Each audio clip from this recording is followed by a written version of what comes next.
Welcome to the GM screen. I'm Drakner. I'm Rogue. I'm Pipsqueak. Veri. Here we're going to be talking about Savage Worlds, our experiences, our love of it, our hate of it, whatever we feel like talking about today. I personally love the system. Absolutely. Yep. Savage Worlds is probably not even probably, it is my favorite system to game in at this point. Yeah, I would agree with that assessment. It's really well made. I love how simple it is and how complicated it can be. Well, and in addition, I mean, if you have any setting that you want to play in, there's basically an add-on guide for just about everything. So it's definitely adaptable. Yeah, I mean, we're playing in a sci-fi game right now, and then we have a steampunk game coming up. Yep, that's right. There's a modified vampire game for it that I had run. Oh yeah, so much you can do with it. You can just go straight up fantasy. I mean, the core book is built on fantasy and pulp fiction. Yeah. Right, big fans of the old, like, Doc Savage, Indiana Jones, that style of adventuring. But it really is built for everybody. It's just set up as a system to be used for anything you feel like doing. Yeah. I mean, the way I love it, too. One thing I love about it is the progression. Because you don't have randomized die rolls for your character. There's no generating your health. There's no generating stats. It's all point buy. Exactly. So maybe that's not a bad idea. It's just to kind of start with a kind of a layout. So yeah. Savage Worlds isn't a D20 style system. It's not based on that. It's all die progression, right? Yeah. So your stats aren't a fixed number. They're a die that you buy and then can improve as you go. To clarify, a die type. A die type. Sorry. Yes, I apologize. So like I could have a D4 strength and a D12 agility, and like that's the die you roll when trying to hit target numbers. Well, let's start with this. So every stat starts with a D4. And it goes D4, D6, D8 to D10 to maximum of D12. That you can technically go beyond a D12. Oh, yeah, it's just not by die type. Then it just becomes D12 plus 1, D12 plus 2. It's a little bit more advanced right, into today. Because we're not going to be... We could go on hours for just talking about one system. This is true. Oh, it's true. And then you have infinite amount of skills you can do. Like, there's no limit on the skills. If it's not in the book, or something not close in the book, you make one up that fits it. Yep.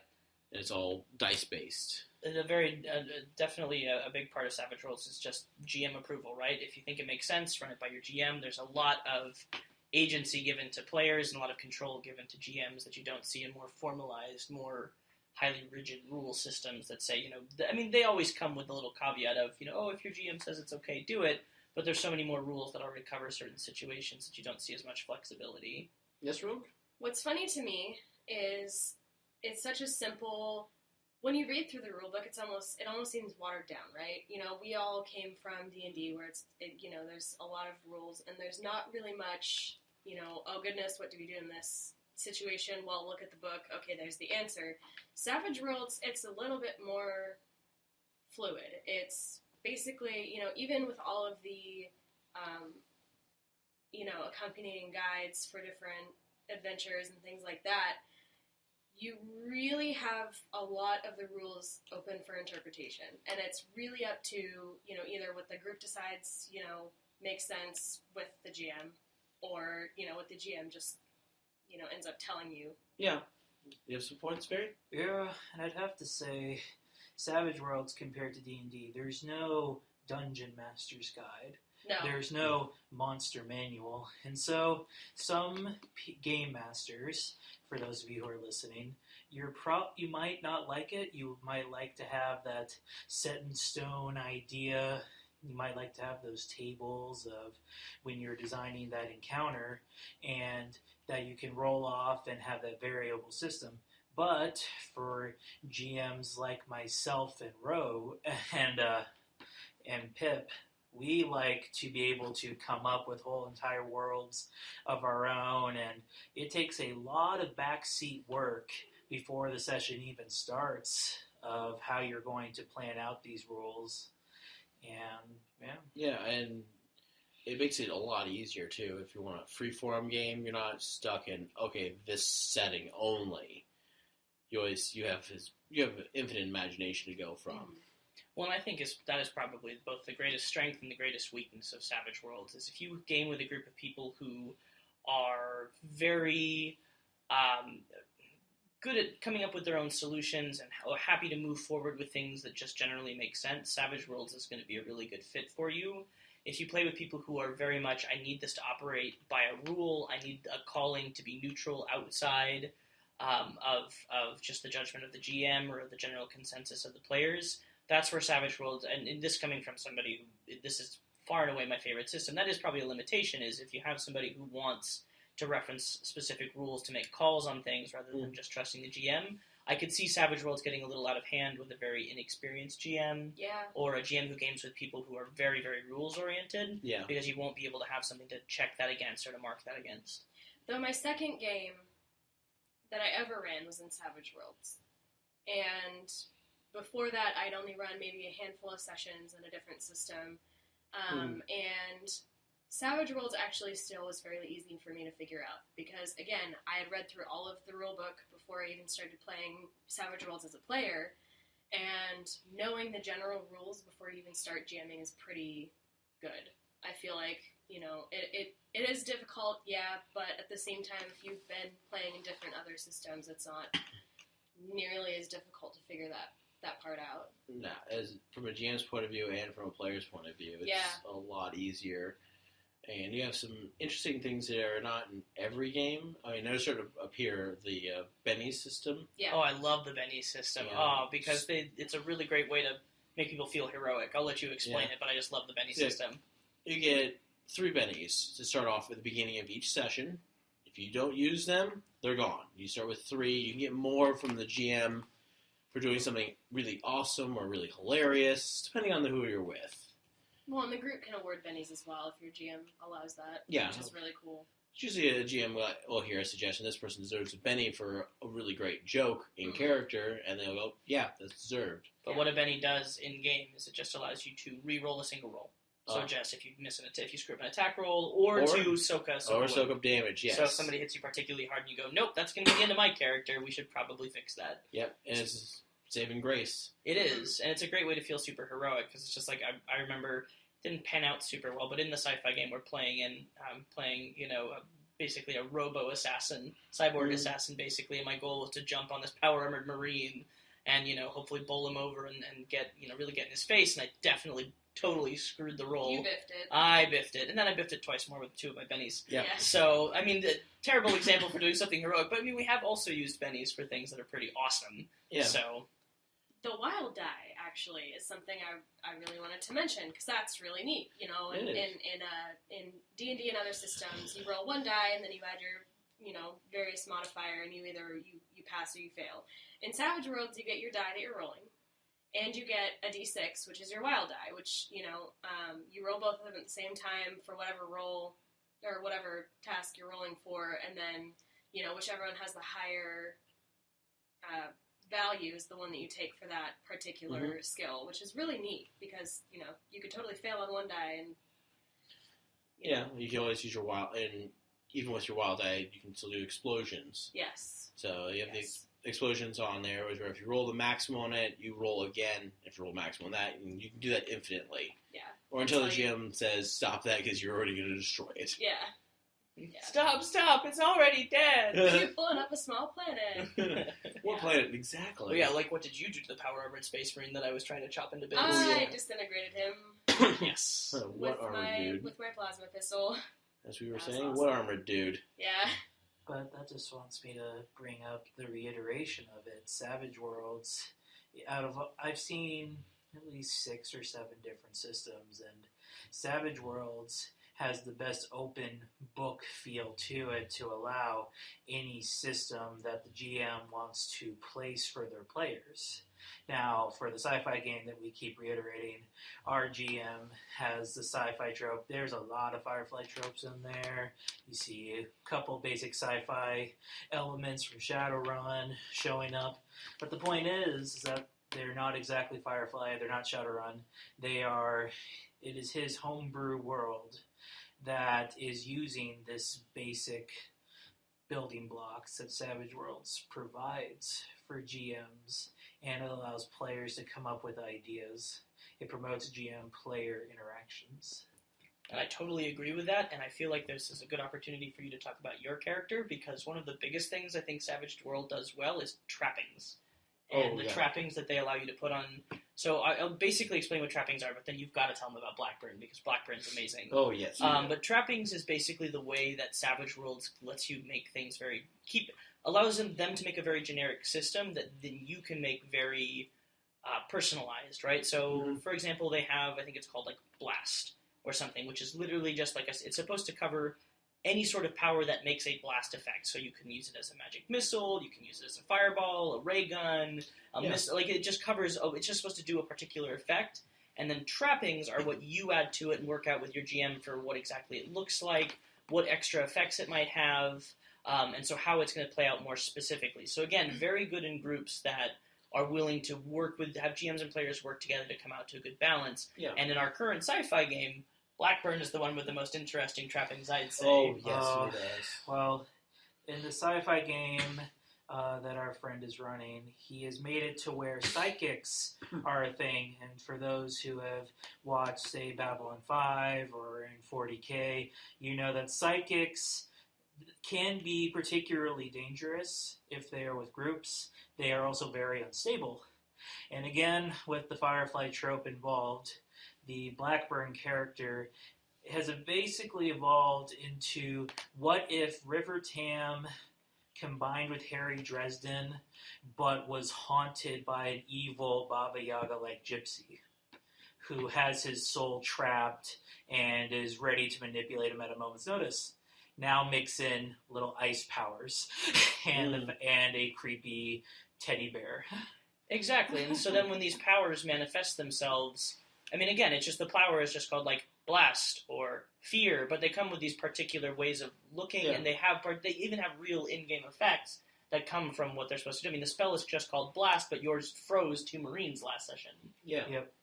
Or the Fear one is I named it after the face, instead of just saying, oh, they're afraid, we added the trapping of that the face of that gypsy that haunts Blackburn is what the people see. We even had it appear on a burrito and led to a particular hilarious adventure. Yeah. Gypsy burrito. Beware the gypsies. Ooh.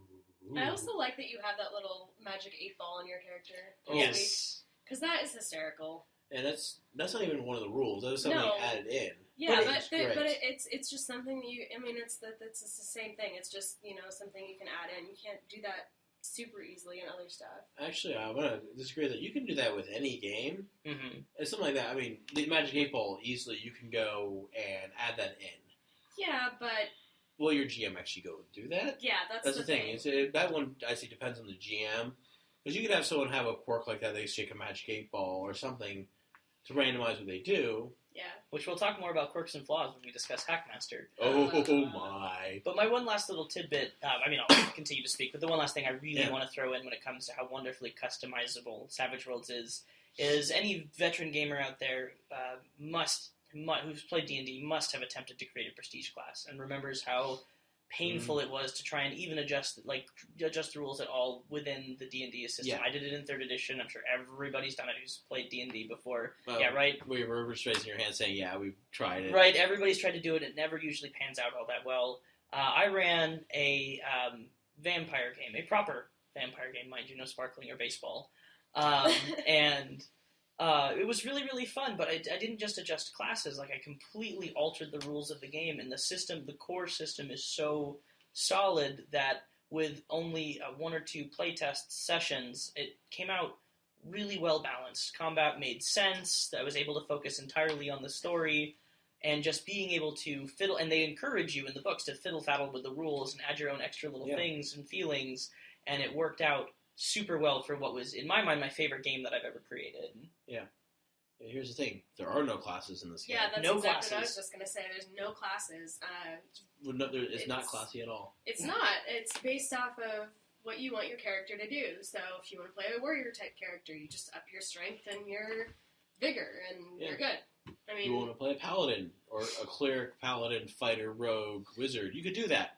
It's a little messy, but you would end up not being very good at things because jack of all how you trades, have master to, of none. Well, not That's even so quite a bad jack of anymore. all trades if you had that many things you were focusing on. Yeah. But it really promotes the idea that, because I have met many a player who loves to create the backstory for their characters, and I mean, we're talking they could write a novel if they really had the time to do so. And Savage Worlds promotes that idea because, again, we're a little limited in our experience, so I'm going to use D&D again as an example. You have your basic attributes, and you roll them there, and you can say and sing till kingdom come of all the backstory they have, but in the end, you're really limited by what the class statistics are, and the skills, and the rules. But in Savage Worlds, because of trappings, because of the solid yet malleable state of the system itself, backstories are actually what matters more when you're creating the character, because then you can translate that to the skills and attributes more effectively. Well, in addition, they have things called edges and hindrances. So an edge makes you better at something, a hindrance makes you bad at something. Yep. And it, for instance, an edge would be that you're very attractive, so you get lots of additional points to your charisma. Hindrances can be stuff like you're really stubborn, so no, there's no way I'm doing this with you guys. No way, and you can role play that out. So you actually really do have to have some semblance of a backstory before you start playing a character, because if you don't, your edges and your hindrances aren't going to make a whole lot of sense. Exactly. I mean, with my character's arrogant. He's an arrogant hacker in the sci-fi game. And you play that very well. Yes, you do. Our first mission, sometimes to the detriment of the party. Yes. Oh, it worked out so well, actually. And in one part, we're getting into this building. I hacked, disabled all the security in the building, got everyone up there. And as a little thing, to me a little thing, is I disabled all their spam filters, so they're getting lots of spam. And I changed their background to Goatsy. And it was so Because terrible. you were a horrible person. Yes, I am horrible. My character is a horrible person. But again, it's just the wonderful combination of a skill set, which was your computer skill that you had taken, mixed with a hindrance, which was your, the arrogance and stubborn. No arrogance. Just arrogance. Okay, just kind of mixed into that really well and fit the flavor of the character, the skill of the character. All of it fit together really, really well. It just works out. I mean, it builds your character. I mean, you don't have to write a huge backstory on it, but you can build a backstory while you're playing. Because some people like to write a huge backstory. They like to have a tale to tell, like when they meet up with the character.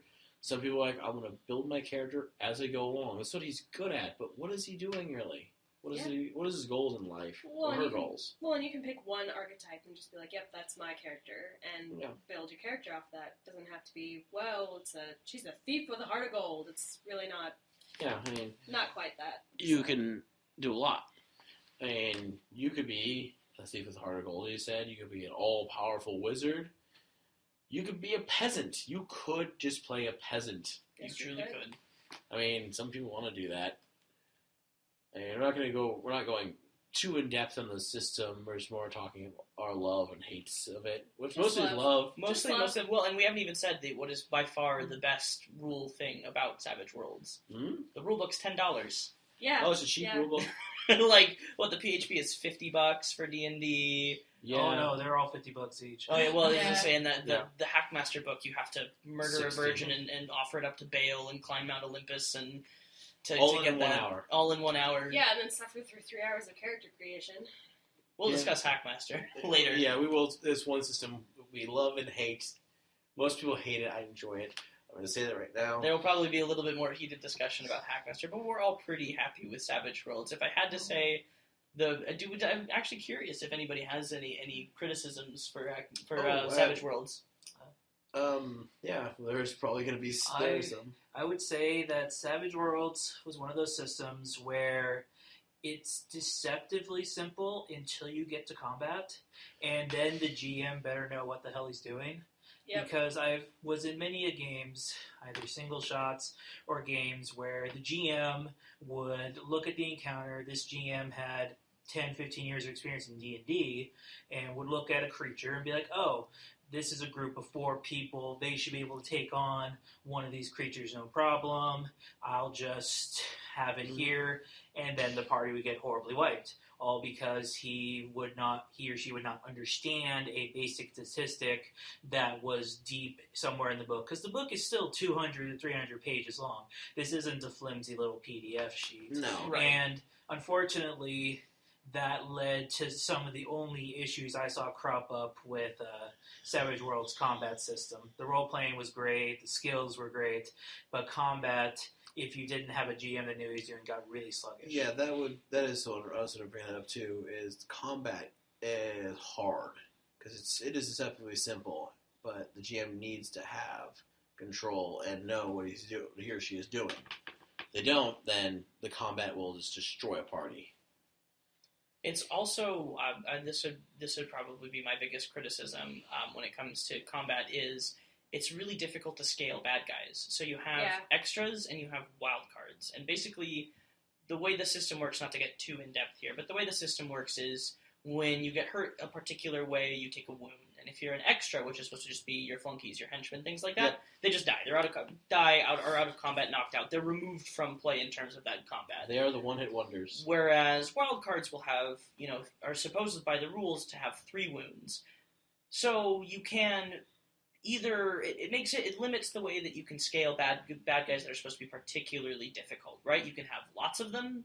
You can give them extra wounds. I mean, there are things that you can do, but it's not because you don't have this plethora of different rules that you can tinker with to make them. Because I always found making my own prestige class in D&D very difficult. Making my own monsters in D&D always felt very, very easy because there's a lot of things you can tinker with to make it balanced. Mm-hmm. And specifically, it's the wound mechanic that I think makes it a little interesting. Now, this hasn't prevented me from making pretty decent bad guys, but you do have to finagle with it a little bit more than I'd say you would in D&D. Well, and you can't just randomly, with D&D encounters a couple times, it's been, 5 or 6 rounds of whacking at something, and no one's been able to do anything to, this huge monster that I've dropped, either because they're rolling poorly or just not getting quite there, or I've made the monster too difficult. And in Savage, in D&D, you can just be like, okay, well, I'll just cut the hit points in half, and then bam, that's it. Or make it easier to hit.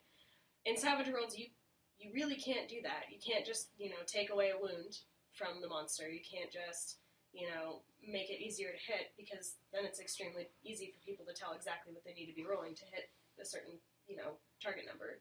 So they're either hitting it or they're not. And it's not, there's no black and white, You succeed or you fail. So that's my frustration anyway. Yeah, that's a frustration I think everyone has, is the creatures and keeping them balanced.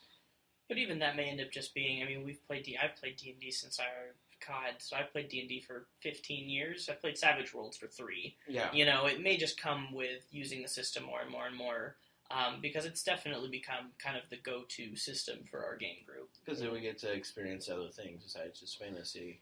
Yeah, because our group, I've definitely noticed with this group that we like to have our own ideas, and while we may like particular other systems when that idea is what we want to run with, we like to go to Savage World, especially the GMs in our group, because we're like, no, we have this particular idea of what we want to do.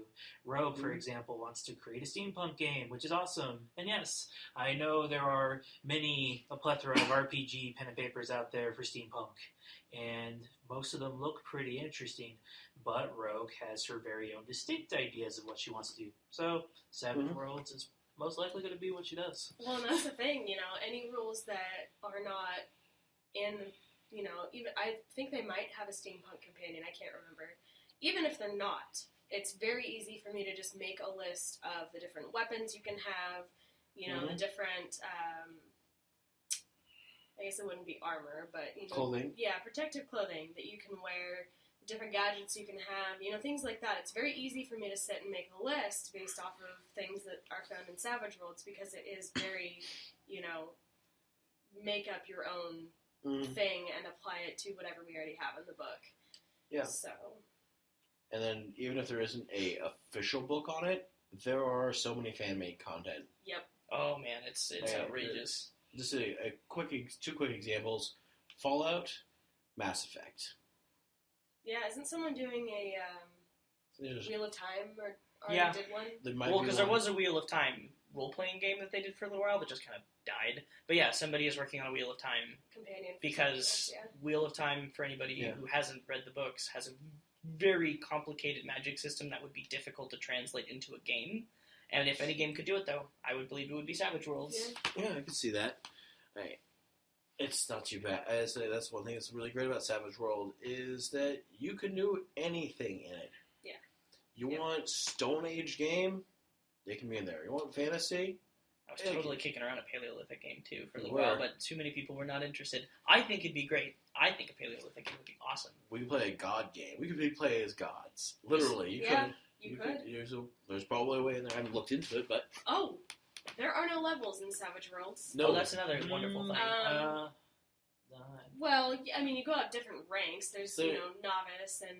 There's... It's not the same leveling system as D&D or Hackmas. It's more of a tier progression than a level. Yeah. There we go. Yeah, so it's somewhere between no levels and strict numeric levels. It's akin to GURPS in that regard, but not as complicated.